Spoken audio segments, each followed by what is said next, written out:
Hello friend, science की कक्षा में आप सभी का स्वागत है। दोस्तों, ये आपके वीडियो सभी एग्जाम के लिए हेल्पफुल होगा और इसमें ये प्रीवियस ईयर क्वेश्चन का साइंस है।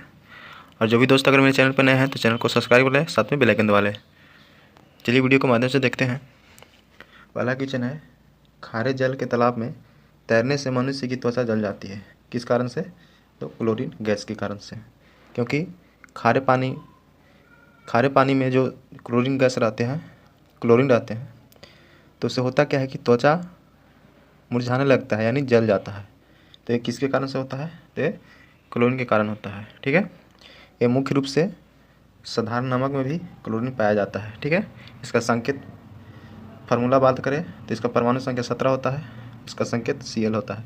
द्रव्यमान संख्या बोले तो 35 पॉइंट कितना होता है? 5 होता है। ठीक है, और एक क्लोरीन जो है एक अत्यंत क्रियाशील गैस है। ठीक है, नेक्स्ट, और ये जो अवरक्त किरण ये भी है, इसके कारण भी त्वचा जलता है, लेकिन ये सूर्य की प्रकाश में। ठीक है, और ये पैराबैंगनी जो किरण है जो ओजोन परत को नुकसान पहुंचाते हैं।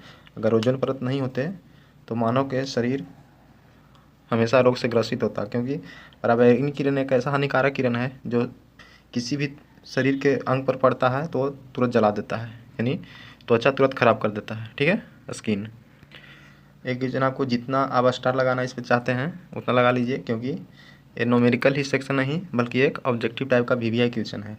जब वैद्युत ऊर्जा गति में परिवर्तित होती है तो तब क्या होता है? तो वह 30% की हानि होती है। जब कोई वैद्युत ऊर्जा गति में परिवर्तित करती है तो 30% ऊष्मा हानि करती है। ठीक है, तो आप इसको याद रख लीजिएगा, बहुत अच्छे से आपके हेल्पफुल के लिए वीडियो है। शक्कर के किण्वन से क्या बनता है? तो इथाइल अल्कोहल बनता है। शक्कर के किण्वन से क्या बनता है? इथाइल अल्कोहल, या इथेनॉल बोलते हैं। क्या बोलते हैं? इथेनॉल। अगर इथाइल अल्कोहल नहीं रहे तो इथेनॉल मार दीजिए। ठीक है, यानी शक्कर के किण्वन से क्या बनता है? तो इथेनॉल या इथाइल अल्कोहल। ठीक है, और क्लोरोफिल जो होता है पेड़ पौधों में भोजन के निर्माण के लिए महत्वपूर्ण कार्य निभाता है। एसिटिक एसिड जो होता है तो एसिटिक एसिड खट्टे फलों में या दूधों में पाया जाता है। इबोला क्या है? तो इबोला एक विषाणु है, विषाणु को वायरस बोलते हैं। ठीक है, तो इबोला क्या है? एक वायरस है, या हमें मानव में वायरस जनित रोग के नाम से भी जाना जाता है। ठीक है, इसका पहले नाम क्या था? तो इबोला रक्तस्रावी, क्या बोलते हैं? इबोला रक्तस्रावी बुखार बोलते हैं इसको, इबोला को। ठीक है, यह इबोला जो वायरस है ये किसके कारण फैलता है? तो यह जंगली जो जानवर होते हैं उनमें से सबसे अधिक मात्रा में फैलता है, और यह मानव में जब प्रवेश कर गया तो मानव से यानी एक व्यक्ति से दूसरे व्यक्ति में यह संक्रमण बढ़ते जाता है। ठीक है, इबोला वायरस की खोज सर्वप्रथम कब किया गया था? तो ये 1976 ईस्वी में। ठीक है, कब किया गया था? तो 1976 ईस्वी में इबोला वायरस। और इसी के नाम से जिस जगह पर खोज किया गया था वो इबोला नदी नाम था। क्या जगह का नाम था? तो इबोला नदी, यानी इबोला नदी के तट पर 1976 ईस्वी में, ठीक है, इबोला वायरस की खोज की थी। और ये इबोला एक गांव भी था। ठीक है, ये नदी के तट पे ही था, उसी के नज़दीक में इबोला वायरस खोजा गया था। इबोला गांव को अब किस नाम से जाना जाता है? तो कांगो लोकतांत्रिक गणराज्य के नाम से जाना जाता है। किस नाम से जाना जाता है? तो कांगो लोकतांत्रिक गणराज्य के नाम से जाना जाता है। तो इबोला वायरस की खोज 1976 ईस्वी में इबोला नदी के तट पर हुआ था और इबोला गांव में हुआ था। ठीक है, और इबोला एक संक्रमण रोग है जो कि जानवरों यानी जंगली जानवरों के द्वारा फैलता है और मानव में, एक मानव से दूसरे मानव में संक्रमण के माध्यम से फैलता है। ठीक है, सौर सेल में प्रयोग किया जाने वाला प्रकाश को अवशोषित करने वाला सामग्री क्या है? तो सिलिकॉन है। कौन सा है? सिलिकॉन, यानी सौर सेल में किसका प्रयोग किया जाता है? तो सिलिकॉन का प्रयोग किया जाता है। ठीक है, सौर सेल का और क्या नाम जानते हैं? तो इसी को बोलते हैं फोटोवोल्टिक सेल। क्या बोलते हैं? फोटोवोल्टिक सेल सौर सेल को बोलते हैं। ठीक है, और यह जो है प्रकाश ऊर्जा को सीधे फोटोवोल्टिक प्रभाव से विद्युत ऊर्जा में परिवर्तित करते हैं, यानी प्रकाश ऊर्जा को फोर्टिव विद्युत के प्रभाव के माध्यम से विद्युत ऊर्जा में परिवर्तित करता है। यानी सौर सेल का मेन कार्य क्या है कि यह प्रकाश ऊर्जा को विद्युत ऊर्जा में कन्वर्ट करता है। ठीक है। एलपीजी के साथ किस रसायन को गैस के रिसाव का पता लगाने के लिए मिलाया जाता है? तो इथाइल मरकैप्टन का।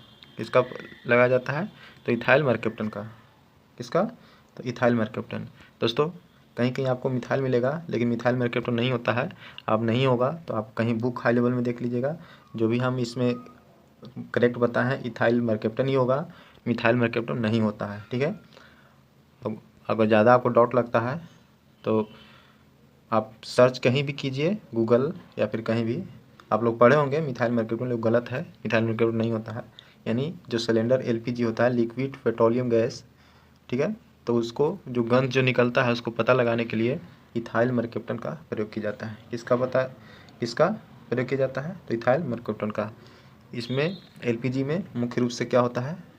तो प्रोपेन और ब्यूटेन यानी आइसोप्रोपेन और आइसोब्यूटेन का प्रयोग किया जाता है। ठीक है। और यह घरों में रसोई गैस के रूप में भी जाना जाता है। एलपीजी को और क्या बोलते हैं? तो ये रसोई गैस के रूप में भी जाना जाता है। ठीक है। यह प्राकृतिक गैस तथा पेट्रोलियम के प्रभावी आसवन से प्राप्त होता है। एलपीजी कैसे प्राप्त होता है? तो प्राकृतिक गैस और पेट्रोलियम के प्रभावी आसवन यानी प्रभाजी आसवन के माध्यम से पेट्रोलियम निकाला जाता है। तो एलपीजी के साथ रसायन को गैस के रिसाव को पता लगाने के लिए इथाइल मरकैप्टन का प्रयोग किया जाता है। तो ये आपके लिए बहुत इंपॉर्टेंट क्वेश्चन है। आप जितना इसको स्टार लगाना चाहिएगा लगा लीजिए और इसको याद कर लीजिए बढ़िया से। ठीक है। अयस्क के साथ मौजूद मिट्टी की अशुद्धियाँ इनमें से कौन होती है? तो अयस्क के साथ अशुद्धियों को गैंग कहा जाता है। क्या बोलते हैं? गैंग कहा जाता है। चलिए हम अयस्क के नाम कुछ बताते हैं। एक मृदा हो गया, मृदा, बालू, ठीक है, और सिलिकेट, ये सभी अयस्क के अंतर्गत आते हैं। और इनमें जो भी अशुद्धियाँ होती हैं उसी को हम लोग क्या बोलते हैं? गैंग बोलते हैं। ठीक है दोस्तों, अयस्कों में से जो अयस्क में जो अशुद्धि तो गैंग कहते हैं। जब गैंग को हटाना हो तो उस प्रक्रिया से कैसे गुजारेंगे? जब अयस्कों में से गैंग्स को अलग करना हो तो अयस्कों का क्या करते हैं? तो सांद्रण करते हैं। क्या करते हैं? सांद्रण या प्रसाधन बोलते हैं। क्या बोलते हैं? प्रसाधन। ठीक है। यानी सांद्रण या प्रसाधन किया जाता है अयस्कों का, ताकि गैंग को हटाया जा सकते हैं। ठीक है। निम्नलिखित में से किस विटामिन में कोबाल्ट होता है? तो कोबाल्ट विटामिन B12 में होता है, यानी B12 में कोबाल्ट पाया जाता है। चलिए आज तक आप लोग तो पढ़े होंगे, लेकिन विटामिन B12 का फार्मूला नहीं जाने होंगे। चलिए हम लिख देते हैं। ठीक है। और आपको बताते हैं विटामिन B12 का फार्मूला क्या होता है? C63, कितना? C63H88। कहीं पे नोट आउट कर लीजिए ताकि आपको काम देगा। CO, ठीक है, N14, ठीक है, O14, P। क्या क्या लिखें? C63H88, CO, H14, O14, P। ये किसका है? तो विटामिन B12 का। ठीक है। और विटामिन B12 में क्या पाया जाता है? तो कोबाल्ट पाया जाता है। ठीक है। विटामिन बी जो कोबाल्ट होता है, कोबाल्ट, इसमें कार्बन, ठीक है, जो विटामिन B12 है इसमें किस किस का निर्माण किस चीज़ से बना होता है? कार्बन का। कार्बन इसमें 63 होता है। इसके बाद हाइड्रोजन होता है जो कि संख्या 88 होती है। ऑक्सीजन, ठीक है, फास्फोरस, नाइट्रोजन और कोबाल्ट से मिलकर बना होता है। ठीक है। और विटामिन B12 में कोबाल्ट पाया जाता है। मनुष्य में एफ्लाटॉक्सिन खाद्य विषाक्तन द्वारा सामान्य कौन सा अंग प्रभावित होता है? तो यह यकृत प्रभावित होता है। कौन सा प्रभावित होता है?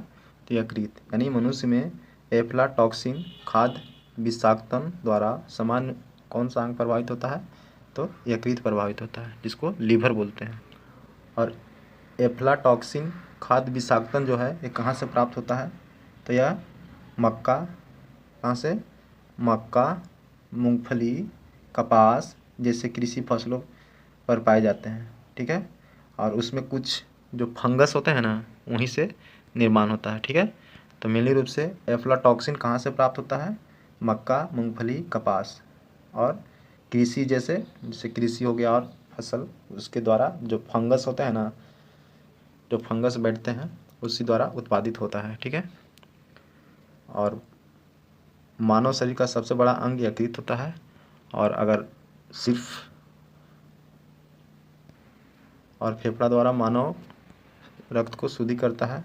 ऐसे प्यूरिफिकेशन का काम किडनी का भी है, लेकिन किडनी नीचे होता है, लेकिन फेफड़ा जो है वायु को शुद्ध करता है और किडनी ब्लड को शुद्ध करता है। ठीक है। और हृदय मनुष्य में 4 कोष्ठीय होते हैं, डायलिन, बायलिन, दालय, बायलय। ठीक है। इनमें से कौन रक्तदाब का मापक यंत्र कौन सा है? तो स्फिग्नोमैनोमीटर है। कौन सा है? ब्लड प्रेशर यानी रक्तदाब किससे मापा जाता है? तो स्फिग्नोमैनोमीटर से। ठीक है। एमीटर से क्या मापा जाता है? तो विद्युत धारा। ठीक है। और एनीमोमीटर से वायुमंडलीय दाब यानी कैसा दाब? तो उच्च दाब। ठीक है। और स्फेरोमीटर से क्या मापा जाता है? तो यह किसी गोले घुमावदार सतह की वक्रता त्रिज्या यानी गोले सतह की वक्रता त्रिज्या किससे मापा जाता है? तो स्फेरोमीटर से। ठीक है। और स्फिग्नोमैनोमीटर से तो ब्लड प्रेशर, एमीटर से विद्युत धारा, और जबकि एनीमोमीटर से वायु का वेग यानी उच्च वेग। रडार का आविष्कार किसने किया था? तो रडार का आविष्कार वाटसन ने किया था। वाटसन वाट ने किया था। किसने किया था? वाटसन वाट ने। कब किए थे? तो 1919 ईस्वी में। कितना ईस्वी में? 1919 ईस्वी में। चलिए रडार का फुल फॉर्म बता देते हैं। लिखते हैं यहाँ पे RADAR। ठीक है। रेडियो क्या होता है? Radio detection and ranging. क्या होता है? Radio detection and ranging. Radar का फुल फॉर्म क्या होता है? Radio detection and ranging. इसका आविष्कारक कौन है? तो रॉबर्ट वाटसन वाट ने। ठीक है। कब किए थे? तो 1919 ईस्वी में। कब किए थे? 1919 ईस्वी में। ठीक है। तो ठीक है दोस्तों, ये रहा साइंस का सिर्फ 11 क्वेश्चन। उम्मीद करते हैं कि आपको अच्छा से समझ में आया होगा। अगर वीडियो अच्छा लगे तो ज़्यादा से ज़्यादा दोस्तों के पास शेयर कीजिए और मेरे चैनल को ज़्यादा से ज़्यादा सपोर्ट कर दें।